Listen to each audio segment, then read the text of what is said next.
Hello everyone, welcome to my channel. Today I will be showing you how I painted this beautiful door sign.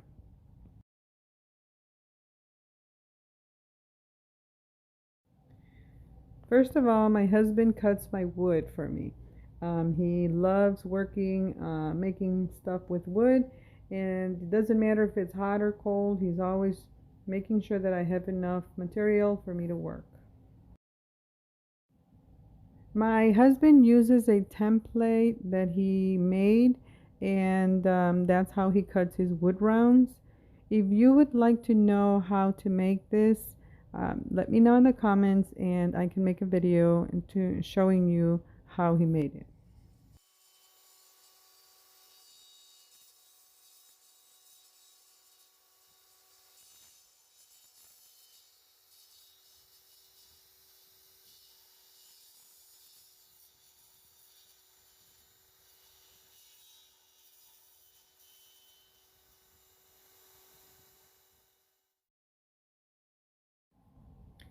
So what I do first is I stain the whole wood piece, um, but you don't have to if you don't want to. You can also just stain the part where you want it to be the stain and then do the other side or the other part, just paint.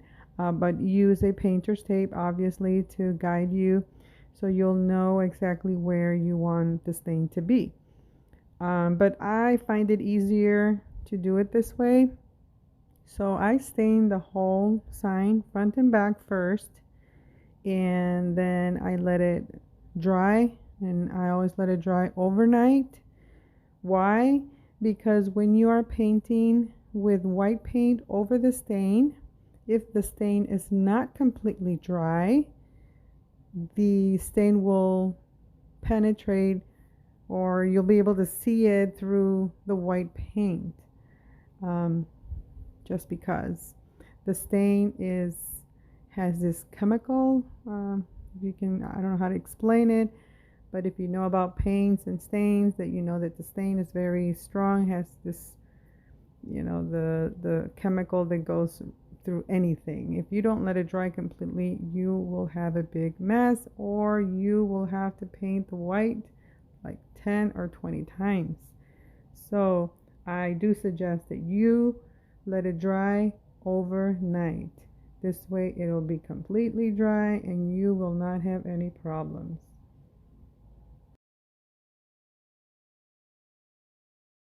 Just wanted to let you know that always, whenever you paint, whether a stain or acrylic paint, always paint in the direction of the wood grain.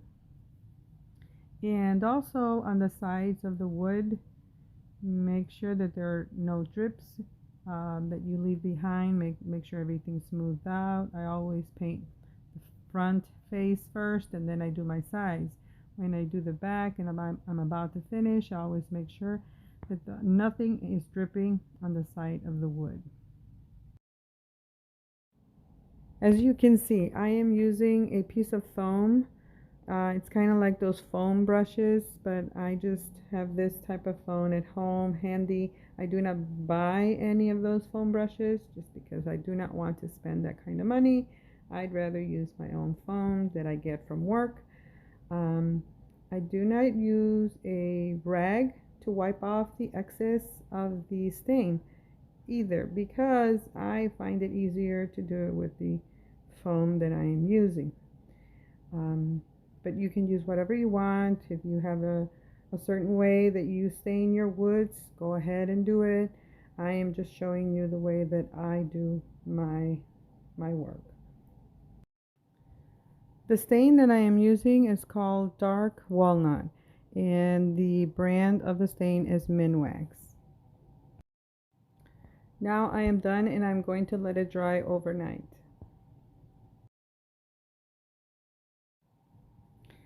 So it's the next day, and now I'm going to paint half of the sign. It's not actually half. I'm showing you here that it's about 4 inches from the top that I'm going to paint it white. So it's not halfway. If you'd like to do it halfway, that's fine, but I am doing 4 inches from the top. I do not measure when I am applying the painter's tape. I just use the lines that are on the wood to align the tape straight. And I mean, you can always eyeball it to see if it's straight or not, but I don't measure with the ruler at all, and I always get a straight line. Make sure that you are pressing down the tape with your fingers very firmly to make sure that the paint does not go underneath the tape. I never have a problem with bleeding, but like I said, make sure that you are pressing really, really hard or really firm down from side to side. I always take my time doing this because I do not like to have bleeding when I'm making my signs.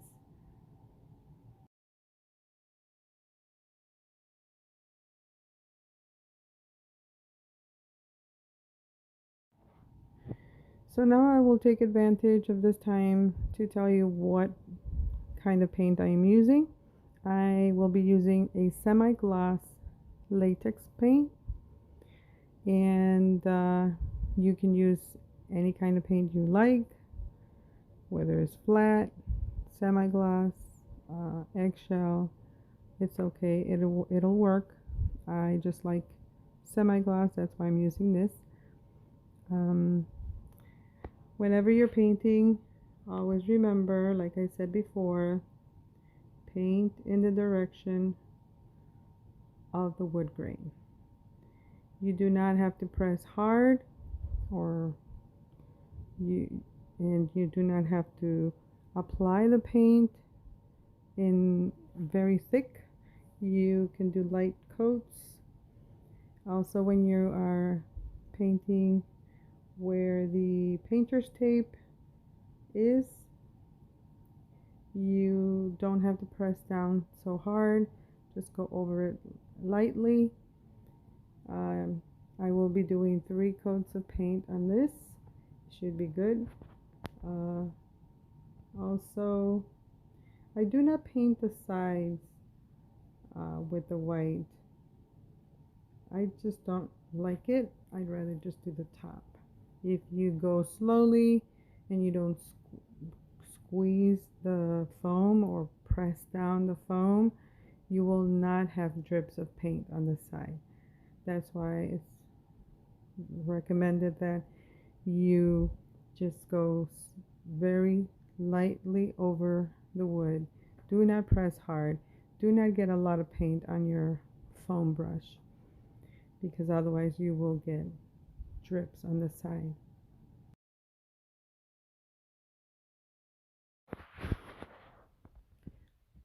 When you're done with the 3 coats of paint, then you just have to let it dry for a couple of hours.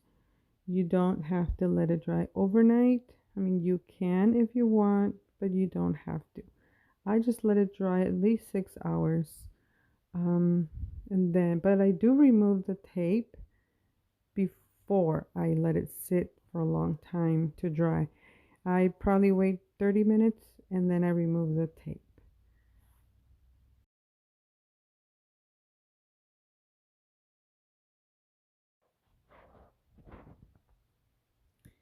Okay, so it's been 30 minutes and I will remove the tape slowly, and you can see that I have not had any bleeding. So always make sure that you are pressing firmly on the tape before painting so that you won't have any bleeding. I love it. I like it when it's nice and crisp, no bleeding at all. It looks beautiful. See the sides, they're okay, no drips. I love it.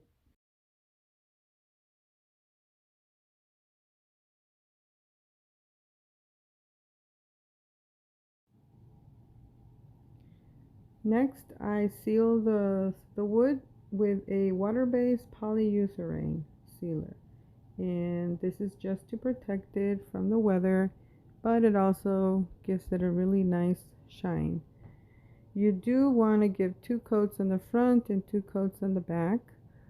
And also start on the white side of the paint first, because you do not want to transfer the color of the stain to the white. I do hope you're enjoying this video so far. If you are learning something from this video, please don't forget to give me a thumbs up and subscribe to my channel. Also, if you have any questions, leave them down in the comments below and I will be happy to answer them.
I did not like the details were covering the words on the sign, and so I decided to just make a loop with them.